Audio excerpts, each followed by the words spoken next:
নমস্কার বন্ধুরা, কেমন আছো তোমরা সবাই? আশা করি সবাই ভালো আছো। তো অনেক দিন পর চলে এসেছি তোমাদের সাথে একটা রান্নার ব্লগ নিয়ে। তো আজকে তোমাদের সাথে আমি পটল পোস্ত শেয়ার করব। তো পটল পোস্ত বানানোর জন্য পটলগুলোকে প্রথমে আমি কেটে ভালো করে ধুয়ে নিয়েছি। কীভাবে কেটেছি তোমরা তো দেখলেই। তো এখন কড়াইয়ে আমি একটু জল দিয়ে দিয়েছি, পটলগুলোকে হালকা সেদ্ধ করে নেব। তো দেখো কড়াইয়ে জল দিয়ে দিয়েছি, পটলগুলোকে হালকা সেদ্ধ বসিয়ে দিয়েছি। আর এদিকে মশলাটা রেডি করছি। মশলাটার মধ্যে লাগছে আমার কাঁচা লঙ্কা লাগছে, কাঁচা লঙ্কাই দিয়েছি, আমি কোনো গুঁড়ো মশলা এখানে অ্যাড করিনি, সমস্তটাই পেস্ট করে দিয়েছি। যা যা দিচ্ছি তোমাদেরকে পুরোটাই দেখাচ্ছি, দেখো। তো এখানে পোস্ত দিয়ে দিয়েছি, কাঁচা লঙ্কা দিয়েছি, পোস্ত দিয়েছি, আর কিছু এখানে আমি বাদাম অ্যাড করেছি। তো এখানে পাকা টমেটো অ্যাড করা যায়। তো যেহেতু আমার কাছে পাকা টমেটোটা ছিল না, তাই আমি টমেটোটা দিইনি। তো এখন আমি এটাকে ভালো করে পেস্ট করে নেব। দেখো আমার এটা পেস্ট করা হয়ে গেছে। তো তোমাদেরকে তো বলা হয়নি, এখানে আমি হালকা সাদা শস্য ব্যবহার করেছিলাম। তো এদিকে আমার পটলটাও সেদ্ধ হয়ে গেছে, আমি পটলটা নামিয়ে নেব। আর এদিকে কড়াইটাও বসিয়ে দিয়েছি, কড়াইয়ের মধ্যে তেলও দিয়ে দিয়েছি। এখন পটলটাকে হালকা করে আমি ভেজে নেব।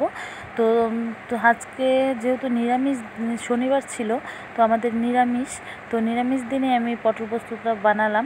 তো তোমরা যারা যারা পটল খেতে ভালোবাসো না, তারাও অবশ্যই এইভাবে বানিয়ে খেও, খুবই ভালো লাগবে।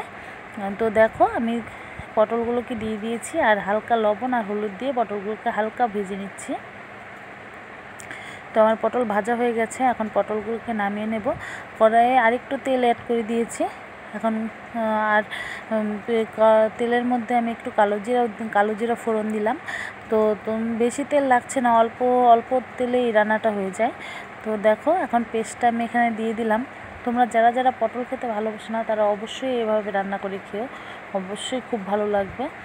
তো দেখো এখন আমি এই মশলাটার মধ্যে পরিমাণ মতো লবণ আর হলুদ দিয়ে দিয়েছি। আর কোনো গুঁড়ো মশলা এখানে আমি অ্যাড করিনি, তোমরা দেখতেই পাচ্ছ যা যা দিয়েছি, তোমরা পুরোটাই দেখো। তো এখন এটাকে ভালো করে মিশিয়ে নেব। তো আমার মেশানো হয়ে গেছে, এখন মশলাটাকে ভালো করে কষিয়ে নেব। দেখো মশলার গা থেকে কী সুন্দরভাবে তেলটা ছেড়ে দিচ্ছে।